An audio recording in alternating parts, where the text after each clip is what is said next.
While she craves a romance she can sink her claws into, You're catnip to a girl like me. he plots a foul reign of destruction. My dear penguins, thanks to Batman, the time has come to punish all of Gotham!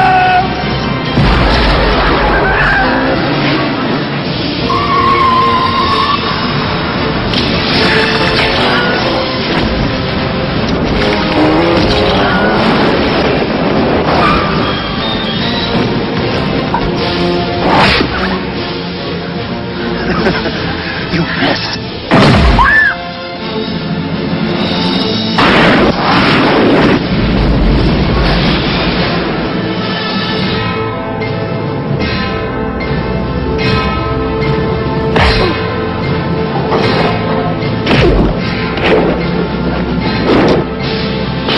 Above Gotham looms its greatest hero.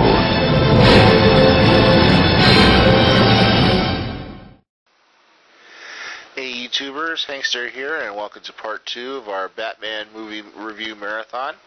And this particular review is going to be focusing on Batman Returns, once again directed by Tim Burton, and featuring the return of Michael Keaton as Batman. Of course, it also features Danny DeVito as the Penguin, and Michelle Pfeiffer as Catwoman, and features appearance by Paul Reubens, aka Pee Wee Herman, as the Penguin's father. Of course, the movie came out 2 years after the original movie, and about a year or so after the beginning of Batman the Animated Series. Gotta say, though, this movie did pretty well on its own, but, you know, not as big and flashy as the original movie, even though they did manage to put in 2 major Batman villains into the storyline, as opposed to just one with the Joker. Kind of up the ante with the threats and action and stuff. Of course, if you really pay much attention, there's actually 3 villains in the movie, 2 major Batman villains and 1 minor villain. Of course, the character of Shrek. Of course, that's not the ogre, but an evil, power-hungry company owner who wants nothing more but his own power station to be put into so that he'll make more money off it, even though Gotham has plenty of power to last it into the next century.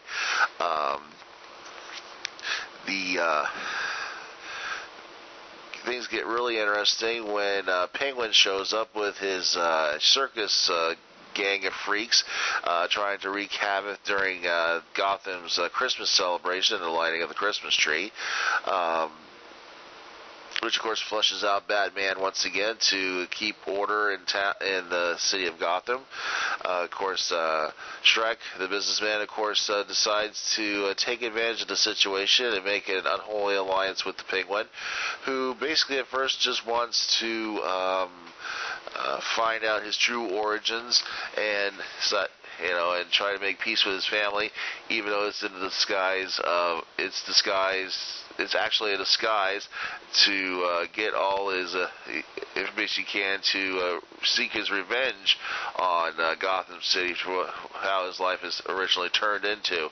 Of course, Shrek takes advantage of the Penguin by trying to use Penguin's popularity at the time to make him mayor of Gotham. So if he makes him mayor, the Penguin, of course, will grant him permission to build his power plant, something that that's been blocked by both the mayor and, of course, our own Bruce Wayne.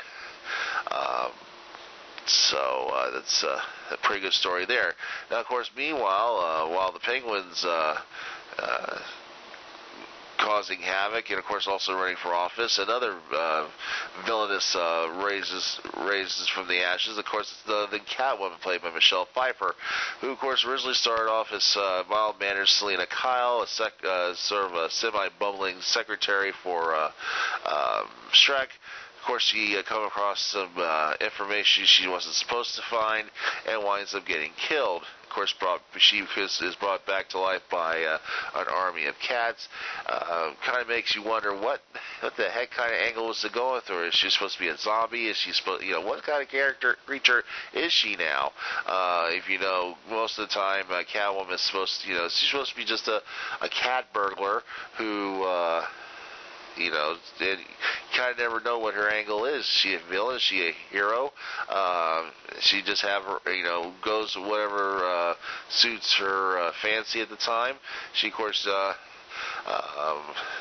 in this movie, she, of course, all she wants is revenge on Shrek for what he did to her. That was quite an interesting angle that Tim Burton put in there to make the character more interesting, so to speak. I had to say though, this is Michelle Pfeiffer's sexiest role ever. Even though I do kind of wish that she had the same bust size as the actual Catwoman. Well, obviously will later come out with. Around this time, she kind of was, I would say, chest size is Michelle Pfeiffer, but of course, with this, I guess with this movie, Catwoman finally came to her own, and that's probably what happened to cause Catwoman to have her own ongoing title in the DC universe. So, good move there.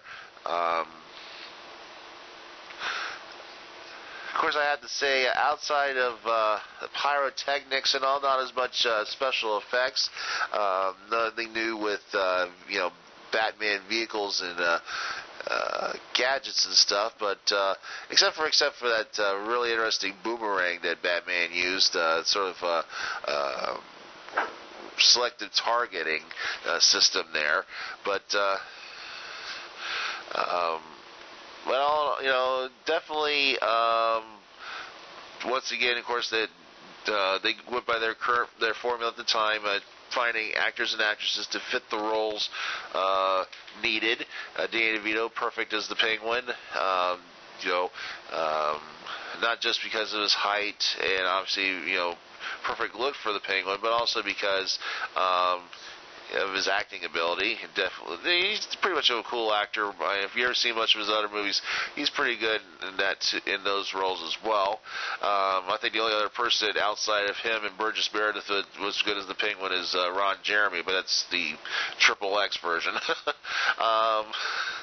Michelle Pfeiffer, I have to say, even though she did, she was kind of the last actress I would think to play Catwoman. She did pretty well, one of her sexiest roles. And of course, she played off the Batman Catwoman love angle really good as well. Too bad though that they didn't go any further with the Tim Burton Catwoman storyline into future movies. Even though we of course obviously find out Catwoman survives this round, even though the Penguin didn't. But if you, of course, pay attention to her origins, most of that element, of course, would resurface in the 2004 Catwoman movie starring Halle Berry. The lead character gets killed. She, of course, is brought back to life through cats and such. So that was kind of brought back to use there. Of course, obviously, I don't think that's going to be used for the new version of Catwoman coming out this week when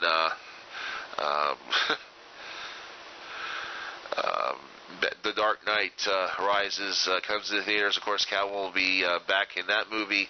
Of course, obviously, it's going to be more to the more traditional Catwoman. As I've seen her, she kind of looks more like she kind of reminds me more of the Julie Newmar Catwoman look-wise. We'll just have to see how the new actress takes on that particular role, and we'll go over there. But definitely, if you people want to get a little bit of a definite taste of what's coming up, this will be a good movie to see to get you all reacquainted with Catwoman. Obviously, this was of course Michelle Pfeiffer's first Tim Burton movie. She of course wouldn't reunite with him until earlier this year with the Dark Shadows movie. Sheesh, here it is. 21 years later, after Batman Returns, she of course returns in Dark Shadows. Another good movie, by the way. You can check out the review I did for it a couple months ago as well. But I hope you enjoyed this review of the second movie, Batman Returns, and stay tuned for my next review of Batman Forever. And stay tuned here for more Bat reviews and whatnot here on the Multiverse. See ya.